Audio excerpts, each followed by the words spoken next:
Good noon students.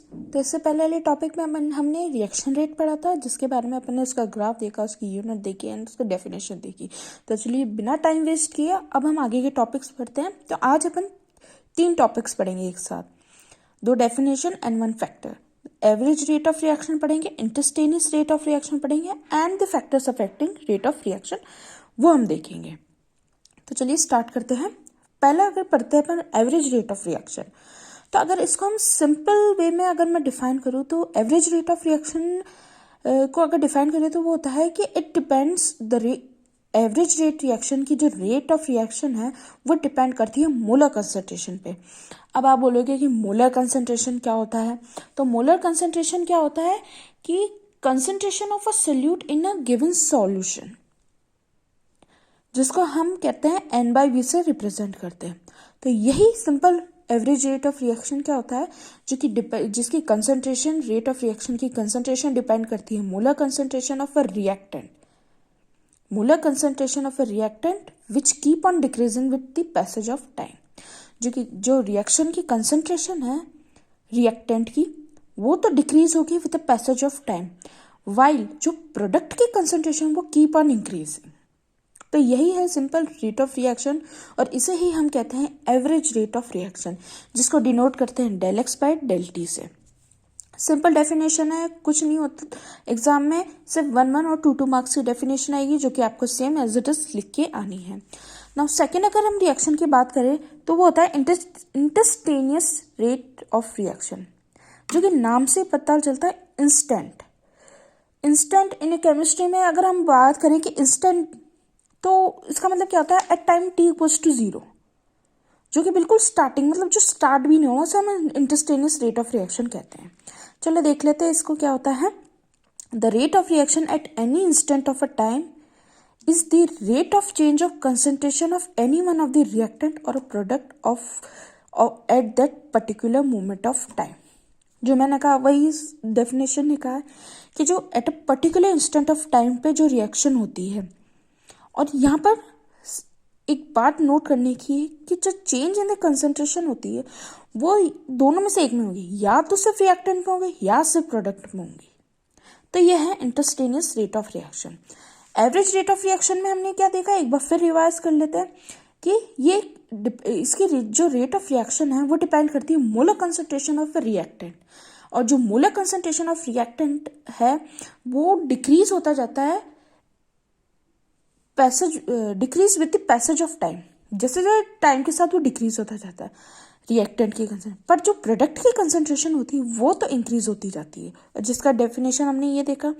भाई हमने instantaneous rate of reaction के बारे में देखा, तो उसके बारे में हमने देखा कि change of the concentration of any one of the reactant और a product at the particular moment of time, जो कि dx by dt है। Now we talk about the factors affecting rate of reaction में हम 7 point पढ़ेंगे। First, the nature of reactant, concentration of reactant, temperature, presence of catalyst, surface area of reactant, presence of light, and the last one is effect of pressure. तो हम first start करते हैं, nature of reactant से हम start करते हैं। Suppose करिए हमने 2 रिएक्शन ली, NO plus O2 give NO2, CO plus O2 give CO2। आप सभी को ये 2 रिएक्शन देखने में बिल्कुल सिमिलर लग रही होगी, जैसे कि मुझे लग रही है। सिंपल, कोई भी देख के बोल देगा सही तो है भाई, NO को O2 से मिलाओ तो NO2 बन रहा है, CO को O2 से मिलाओ तो CO2 बन रहा है। पर केमिस्ट्री में there is always an exception. Chemistry में एक्सेप्शन तो होते ही होते हैं। चलो देखते हैं कैसे बताता है ये नेचर। ठीक है, these reaction appear to be similar, but the first जो रिएक्शन है वो फास्ट है, और जो CO2 सेकेंड वाली रिएक्शन है वो स्लो रिएक्शन है।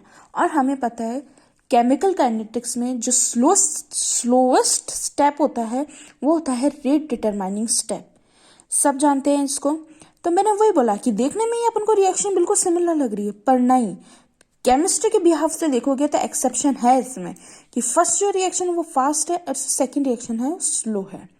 और इसी की वजह से because of this different amount of energy are required for breaking the different type of bond and different amount of energy are released in the formation of different bond.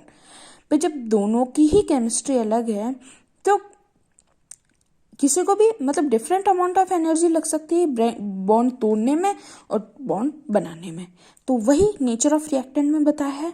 Clear that. अब second पढ़ते हैं हम concentration of reactant. Simple है, जितनी ज्यादा concentration of a reactant faster will be the reaction और the vice versa. या तो कंसंट्रेशन ज्यादा होगी तो रिएक्शन फास्ट होगी, और अगर तो कंसंट्रेशन लो हुई तो रिएक्शन भी लो होगी. नाउ थर्ड पॉइंट में आते हैं अपन टेम्परेचर. तो टेम्परेचर में भी सिमिलर रिलेशनशिप है. मतलब एक होता है इन्वर्सली प्रोपोर्शनल, एक होता है डायरेक्टली प्रोपोर्शनल का रिलेशनशिप. अगर हमने कंसंट्रेशन में देखा, इसमें डायरेक्टली प्रोपोर्शनल है, मतलब एक बढ़ रहा है तो दूसरा भी बढ़ रहा है. वैसे टेम्परेचर में होगा, जैसे ही रेट ऑफ रिएक्शन इंक्रीज होगी विथ टेम्परेचर, टेम्परेचर भी इंक्रीज होगा. पर हम देखते हैं कि in most of the cases क्या होता है कि रिएक्शन रेट इंक्रीज होती है ना, पर टेम्परेचर इंक्रीज होता है, पर वो नियरली डबल हो जाता है temperature for the 10 kelvin rise of a temperature. और इन सम केसेस क्या होता है कि जो रिएक्शन होती है वो रूम टेम्परेचर पे भी रिएक्ट नहीं करती. कितनी रिएक्शंस देखते हैं, वो करती है हायर टेम्परेचर पे रिएक्ट. अपनी केमिस्ट्री में अपन जनरली पढ़ते ही हैं कि रिएक्शन चाहे इनऑर्गेनिक में हो चाहे ऑर्गेनिक में हो, वो रूम टेम्परेचर पे रिएक्ट ना करके वो कभी कभी बहुत हाई टेम्परेचर या हाई केल्विन टेम्परेचर पे रिएक्ट करती है, जैसे 1000 केल्विन, 1140 केल्विन ऐसे. और प्रेजेंस ऑफ कैटलिस्ट की बात करते हैं. ठीक है, तो हम सभी को पता है जब से हमारी केमिस्ट्री 10th to 12th में, हम 10 से लेकर 12th तक हम यही पढ़ते हैं कि केमिस्ट्री में कि जो कैटलिस्ट होता है वो रिएक्शन रेट या स्पीड को, जो रिएक्शन की स्पीड होती है हमेशा उसको बढ़ाता है. ये हम सब जानते हैं, कोई भी बच्चा बता देगा आपको केमिस्ट्री का कि जो कैटलिस्ट होता है वो यही वर्क करता है. ठीक है, पर एक चीज जो है वो बहुत कम लोग जानते हो कि जो कैटलिस्ट होता है generally increase the speed of reaction without itself being consumed. वो खुद को कंज्यूम्ड कभी भी नहीं करता रिएक्शन, बस वो उसके रेट को इंक्रीज ही करता है. और अगर हम रिवर्सिबल रिएक्शन की बात करते हैं तो इन reversible reaction a catalyst helps to attend the equilibrium quickly without disturbing the state of equilibrium. तो ये एक फैक्टर हो गया. अगर हम सरफेस एरिया की बात करते हैं तो जितना ज़्यादा सरफेस एरिया होगा उतनी ही फास्ट रिएक्शन होगी. ये तो बहुत ज़्यादा ऑब्वियस सी बात है जो कि हर केमिस्ट्री स्टूडेंट समझता है. अब बात करते हैं प्रेजेंस ऑफ लाइट की. Some reaction do not take place in dark but take place in presence of light. Photochemical reaction is the most common example of this. Okay? अपना लास्ट फैक्टर है, seventh factor है effect of pressure. इसमें क्या कहते हैं, ये क्या बोलता है कि in case of gaseous state, जो अगर गैसियस रिएक्शन की बात करते हैं, जो नंबर ऑफ मोल्स होता है प्रोडक्ट में वो लोअर होते हैं एज कम्पेयर टू रिएक्टेंट, और इसी की वजह से the rate of reaction increase with increase in pressure, जो कि इसका एग्जाम्पल है N2 + 3H2O give twice of NH3.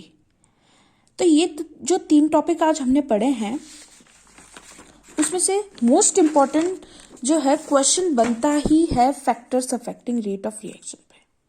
आग बंद करके अच्छा क्वेश्चन बनता है, या तो 3 मार्क्स में बनेगा या 5 मार्क्स में बनेगा, पर इस पे क्वेश्चन बनता ही है.